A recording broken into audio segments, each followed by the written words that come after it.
right, welcome back to Morning Express. We're speaking to gospel artist Emmy Kosgei, joining us in studio.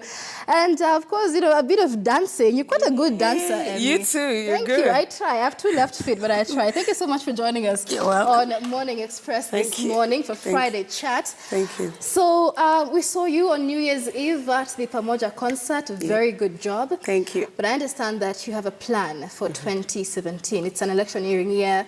This comes exactly 10 years since the 2007-2008 post-election violence. And now you have a peace concert ahead of the 2017 general elections. Talk to us about that. Yeah, thank you so much. We had a very significant and a powerful event on the New Year's Eve. And it was so significant for us because we've been doing peace concerts for the past, this is our 6th year now. Of course, I've been involved in peace building. That's the Pamoja Peace Concert. Yes, since that election period and what happened that period. So I thought of, it's not a one-off something. Peace is an onward. It's something you cannot attain within one period. It's something, it's a long-term plan. So I decided to embark on it. We started Pamoja concert with Daddy Owen, and we started in Nakuru, and we have toured several parts of the country since then, preaching peace and reconciliation and integration among Kenyans. So we use music as a platform because, as you know, music is a very powerful tool to reach out to young people, to the society. So we bring on board musicians from different, communities, and we go do concerts. Apart from concerts, we do dialogue. We meet with religious leaders. I've worked with Council of Elders. Right. So it's dialogue in some cases because the issues that are related to, political violence and all that is not always about politics. Some are issue-based. Some are, it has several causes, So it's only the electioneering period that triggers all these issues. Like, I know there's land, there's clan issues. Yes. There's a few pictures on the screen there of your Pamoja concert, which you've been doing since 2009 with Daddy Owen. I mean, how rewarding has this been? Just the Pamoja Peace concert. It's so fulfilling to know that you can give back to the society. We thought of, we can't just be singing and, selling albums and making songs like that. We have people who follow us, who love what we do, and they feel like they should emulate what we do. Young people who we inspire. So we thought that we should inspire them positively. And myself being a vernacular artist, I have so many fans who follow me, love what I do, despite that they don't understand, and they don't necessarily come from my community. So it's a big cause for me. It's a give back. It's a CSR for me and my other artists that we work with. So we preach peace. We preach peace, basically, and teach them that the way you love me, you love my music, you don't understand, you follow me. How can we translate it to our daily lives? Loving our neighbor, treating others nice the way you would want somebody else to treat you, and loving somebody regardless of which tribe they come from. If you're a musician and you're singing well, whether it's in English or Kikuyu or Luo, you should be celebrated. Not because you're singing a national language, but what you're singing is Kenyan, it's beautiful, you're talented, and you're inspiring lives. So that's the perspective we preach, and we let people know that we have beautiful culture, we have beautiful linguistics, we are different, but it's beautiful. So we use our tribalism positively, not negatively. Yes. And I understand that, I was reading a few articles that you were actually a victim. Were you affected by the 2007 post-election violence? Yes, that's a part of me that I share once in a while. Why I'm so passionate about this is during that 2007-2008, I was actually trapped here in Nairobi, and I could not go home. And where I lived, the estate I lived, I think we were the only Kalenjins there. And in Dagoretti, it was so bad. And our landlord decided to protect us. So she hid us for like a week. And then one day she came and she said, you know what? If I keep you for one more day, myself and new people will be cleared. So my advice is find an escape. As I don't know how, but you have to leave. Oh, no. So he took a good Samaritan who came for a rescue, and it involved the police, and we got 2 cars. We were about 15. I housed like 15 people in my house. So we used to stay together. You can't leave the house. We were just in one room together. My goodness. So how were we still like 2-3 minutes? We entered the car without nothing. We didn't carry anything. And that time, Ngong Road was blocked, if you remember, and Naivasha was, you can't cross your way to Nakuru or to the airport. Right. So we were taken to this place, and this good Samaritan of ours, you know, housed us for 1 month. Wow. So see, we were staying in-house, we just watching TV, seeing Kenya burning, all that, but we couldn't do anything. So we were victims. And during that period, after a month, I went back home, and Nakuru was like, you know, A ghost deserted. town, right. LD was the same thing. And that period, somebody grabbed my bag that had my passports, my ATM cards, everything, like literally. So I had nothing. So I know what it means, you know, I was a victim in a way, but there are people who are in the middle of it. In the midst, you know, it affects people not only physically, psychologically, people who watched and all that. I remember crying because one of the places that one priest was killed, it was it's close to where I come from. And I remember talking to my community and saying, you know what, you can't pour innocent blood. It comes back. Right. It haunts you. So I have memory, it's so heavy in my heart. And I thought, how about people who witnessed that period 5 years later? Now they're teenagers. Some of them are youth. Some of them, they saw it. So some are still living in IDP camps. Exactly. So it's a process. You can't just wake up today and say, oh, because it's election period, let's do peace forums. How about the past 5 years? What have we been doing? For the past 10 years, what have we been doing? It's healing process, and healing is not one time. It's a long time. It can be 1 year, 2 years, 5 years, 10 years, 15 years. But when you keep at it, talking to people, relating to people, connecting with people, they get healed. And it's not only in Kenya, it's globally. So it's part of the job that I do, because I believe, as I said earlier, you know, in Kenya, our selling point is tourism. And when there's no peace, there's no tourism. Nobody would be willing to visit Kenya. You know, so it affects the economy, it affects the tourism, it affects the Kenya's image. So it's a collective responsibility, not only for musicians or celebrities per se, or the government, or it's our collective responsibility as Kenyans. We take the responsibility of ourselves and our nation. And our theme this year was Kuwa Sober. I was working with NACADA to preach soberness among young people, that it's normally young people are the victims. So if they are not sober, they are misused. Right. So you can't misuse somebody who is sober, who knows their rights, and who can take their own personal responsibility. So this was our message. In this election period where we have campaigns, we can differ. You can have a candidate that I don't support.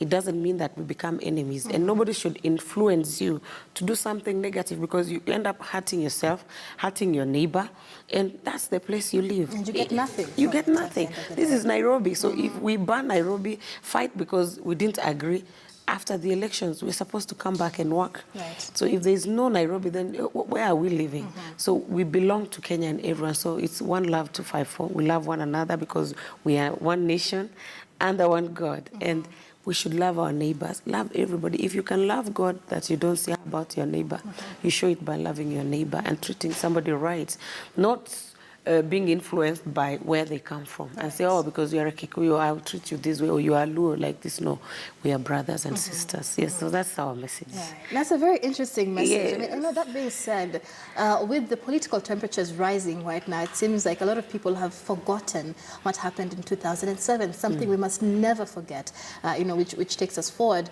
And we're so divided along tribal lines that it's hard to see the reality. Have you had a situation as, you know, you sing in vernacular, you know, a situation, say you've gone to a certain community and they did not receive you well because of where you're from? I think one of the things that has inspired me and inspired me doing Pamoja and being into this peace project for a long time is because I've never experienced an opportunity, you know, a time in my music career where people have treated me and looked at me, you know, as a Kalenjin. They see me as a Kenyan. And everywhere I've gone, I represent Kenya. I represent the, you know, all the tribes of Kenya. I've gone to Central Kenya. I've gone to Kisumu. I've gone to all these parts, and nobody has seen me as Ekalenjin. That's why I'm in the front line in preaching peace and beautiful things about our cultures, because I have seen it. And if I have benefited from it, then that means it's possible to love someone without looking at them from the negativity of ethical background. Yes, so this is one of the reasons why I'm doing this, because all Kenyans love what I do. They support what I do, and they tell me, keep at it, keep singing Kalenjin, don't change to Swahili or English. And these are people who don't even understand, but they enjoy. So I tell them every time, we are all peace ambassadors. So we love one another, embrace one another. There are beautiful things about our different cultures. There are beautiful things about our linguistics, more than negative. So it's just a perspective that it's people who use it as an escape, to just talk about their culture negatively and say, oh, because you are this, I don't agree with you because you are this. It's not. It should be opinion-based. Our differences should be because of opinions and all that, yes. Right. There's a lot of feedback coming in from our viewers. We have at Otieno Mashaka saying, you are an absolute blessing. Keep doing what you do. We have at Oluocheli saying, I absolutely love Emmy Kosgei. You should have her more often on the show. So, that being said, what major counties across the country are going to have the Pamoja Peace Concert? Yeah. What counties are we talking about? We want to, as much as possible, partner with organizations that are like-minded.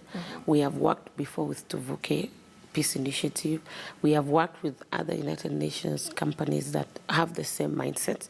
So with the support of different like-minded organizations, we are planning to go to different parts of the country. But of course, the hotspots, the vulnerable regions that, as you said, we still have people who live in IDP camps. So how about them? What message are we preaching to them? What are we saying? Like 5 years or 10 years later, they're still in the same position. So it's a lot of work that is involved. And if you see what Kenya is suffering from, it's not because it's a perspective, and it affects all. I remember that time, I could not sing in some churches, literally, because they said that church, you can't sing if you're singing vernacular. And when I was invited during that hot period and I was able to sing, I said, see, this thing is everywhere. It's not only in political places, even in churches. How about preach peace from the pulpit? And it spreads all around. So we intend to go to places, the most cosmopolitan cities like Nakuru. We've done Eldoret, and of course we'll do it over and over. You are a witness that Eldoret has really grown and has gone past. There is a lot of difference since then. So it's just emphasizing on the same thing. So it's places like Eldoret, Nakuru, Molo, Kericho, Bomet, Narok, Baringo. We intend to go to Meru and different parts of the country, Mombasa. So we will roll out like region by region starting February.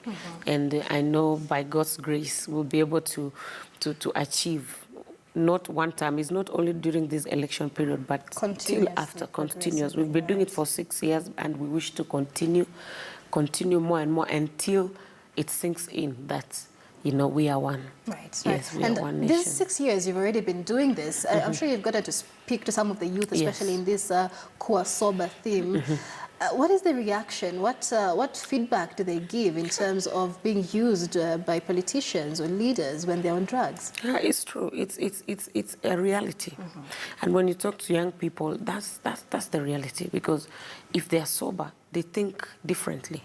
And when they are influenced, they act differently. Because in 2007, on the streets, 90% things that they regret. were the youth. Yes, you've seen even today when people differ in opinions in political realms, you would see young people being fetched from somewhere, and they're out in the streets. Many times they have no idea what's happening. They don't know. They don't even understand. Just told to go throw stones. Exactly. Or sometimes they don't even understand the disagreement from the parliament or whichever place. They just know today we are going out to riot. And then after that, they are given their money, or somebody buys them alcohol, and that's it. So that's what we are fighting, because it's a reality I've seen. I've seen some people testify that tomorrow is election day. The eve of the election, some politician will just buy young people some alcohol with drugs and all that. So they will just get drunk the whole night. The day of election, they are asleep. They are gone. The day they become sober is a day after. Right. So they didn't vote, they rioted, and they didn't even contribute to the betterment of the society. Right. Yeah, so we want the young people to be sober and to know that voting is your right. You're entitled to your opinion. This is a democratic country. You're entitled to your opinion. Choose whoever you want, but it's vote, make a difference. But don't be influenced. Don't be a victim. You have the right to say no or yes, but you don't have to fight nobody. Yes. And let's talk about the importance, because you did mention music is a very important tool in spreading the message of peace. How important is it this year for local musicians and local celebrities to ensure that they pass that message through their music, whether gospel, whether secular, just ensure that they have a message designed towards peace?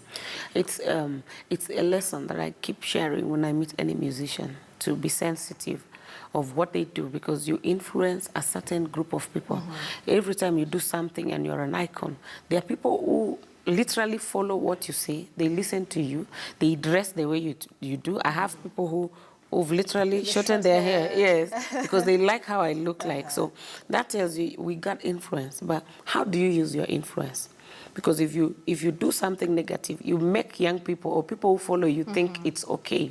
If so-and-so is doing this, okay, let's do it. So this is a big year for all of us who have a percentage of influence in the community.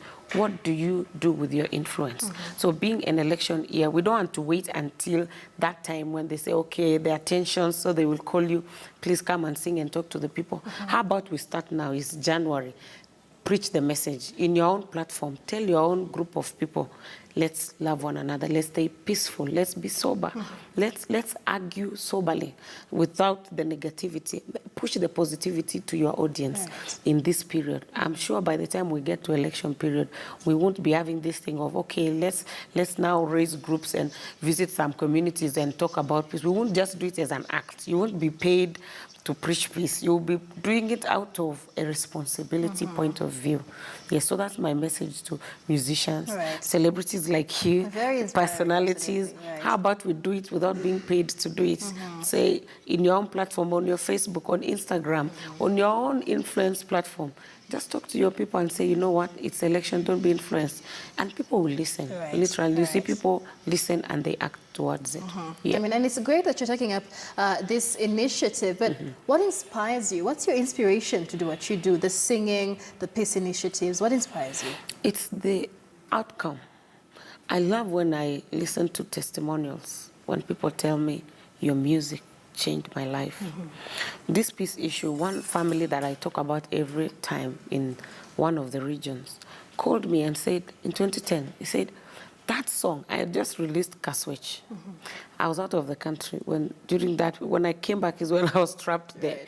But this lady said there were a lot of people in one room and that region was burning. They said they locked themselves, they were inside cupboards, under the bed, they knew their house was next. What did they do? They put my song, put volume to the song, and the song was just singing. They said they were crying, they were praying, and see, it was morning, and nobody entered their home. I have people who, my music has changed their lives. It has changed their perspective about life, about issues. Those are people that keep me going when I know that what I'm doing is changing the society. What I'm saying changes some people. If I post, like I talk on Facebook and I said, what's your message this year about peace? And on Facebook, and we are interacting with my fans, and I'm listening to the tone of their conversation and how they are so happy that one love, one nation, under God, this peace message is so powerful. Then I know I'm making impact. It's about what have I done with what God has given me. I believe I'm not just called to sing to be a big star, to travel to nations. I'm called to sing because I have a responsibility in my own backyard to talk to my people about peace as one of the projects. So I'm inspired by what my ministry has been able to do. And that, it's a platform that is not common. The Bible says the heart of a human being is so hard to understand. It's only God who knows it. He says it. He holds the hearts of kings in his hands. So that means he can change them. He can twist them whatever way he wants. So no human being, you cannot wake up and say, oh, let me talk to you people. You can't force people to listen to you. So when you have an audience and you can sing and people listen and people actually are changed, it's a privilege. It's a privilege. So I take it as a privilege and an honor that I can sing and someone is inspired. I don't take it for granted. Right. Yes. All right, thank you so much, ladies and gentlemen. A gospel musician, Emmy Kosgei, here to spread a message of peace. She will be embarking on several peace campaigns across the country, of course, ahead of the 2017 general elections. And a reminder that we should not forget what happened in 2007. And that brings us to a close here on the Morning Express. Maybe we could